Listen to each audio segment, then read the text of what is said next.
Hello guys, welcome back to my channel. So today we have BPCG 176 Psychology for Gender.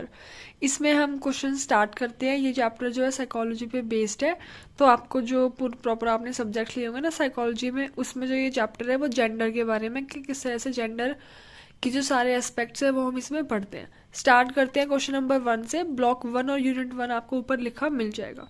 Question number 1, history of psychology of gender, इसमें 1894 से 1936 तक।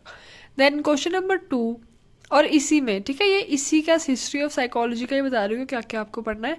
Sex difference in intelligent 1982 और present का क्या है, gender role as a social category. Then question number 2, methods of gender research with उसकी table क्या है, आप एग्जाम में बना के आ सकते हो। जितनी टेबल बना के आओगे, जितने फ्लो चार्ट बना कर आओगे कि ऐसे ऐसे ऐसे करके नाम देकर आओगे, उतने ज़्यादा मार्क्स मिलेंगे, ये फोर श्योर है।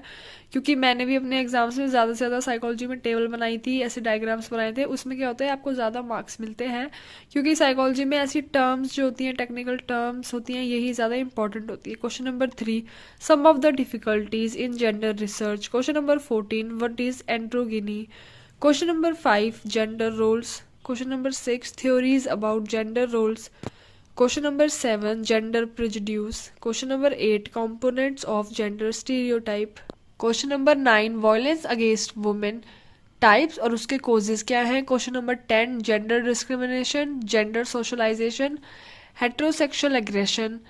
Question number 13, approaches to psychology of gender, उसके अंदर बायोलॉजिकल अप्रोच इसकी एंड साइकोलॉजिकल अप्रोच, ठीक है, इसकी 20 मार्क्स में क्वेश्चन आता है। अप्रोचेस क्या है साइकोलॉजी ऑफ जेंडर, उसकी बायोलॉजिकल भी और फिजियोलॉजिकल भी। Then question number 14, psycho analytical approach, ये इंपॉर्टेंट है, आता है कॉग्निटिव अप्रोच, ठीक है। देन यहाँ पर social role theory.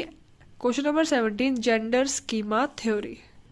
Question number 18, self control and gender. Question number 19, gender difference in emotions, social needs, motivation. Question number 20, theories of sex gender related difference. Question number 21, sex gender differences in socialization patterns. Question number 22, theories related to gender.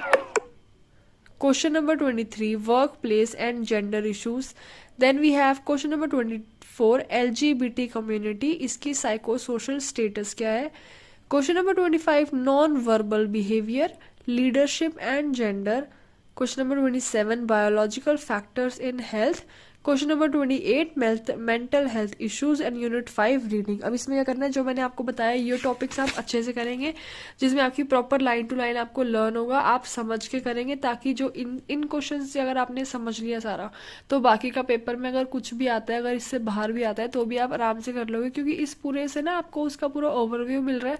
आपका जो पूरा syllabus है वो complete हो रहा है, क्योंकि इग्नू ऐसे ही क्वेश्चन देता है जिसमें वो ज़्यादा से ज़्यादा आपसे ले सके, ज़्यादा से ज़्यादा आपके अंदर से पूछ सके। तो इसमें वो वाली चीज़ें कंप्लीट होती हैं जो कि आपके सिलेबस में आपको ऑब्जेक्टिव्स होते हैं कि क्या ये जो सिलेबस सिखाना चाहता है आप सीख रहे हो, ठीक है। तो इस हिसाब से ये है कि आप ये क्वेश्चंस लर्न कर लेना। उसके बाद सिर्फ एक बार आपको क्या करना है, 1-2 घंटा लगेगा, पूरी बुक को एक बार रीड करना है अच्छे से, ठीक है। यूं नहीं कि रीड करे जा रहे हो मन की तरह, एक बार मन लगा के लर्न नहीं करनी है, एक बार सिर्फ बुक रीडिंग करनी है, सिंपल। उससे बहुत फर्क पड़ता है, एक बार अपने पेपर में ट्राई करके देखना। तो ये थे important question for BPCG 176 psychology of gender. Thank you guys, bye, share and like, bye, like, share and subscribe my channel.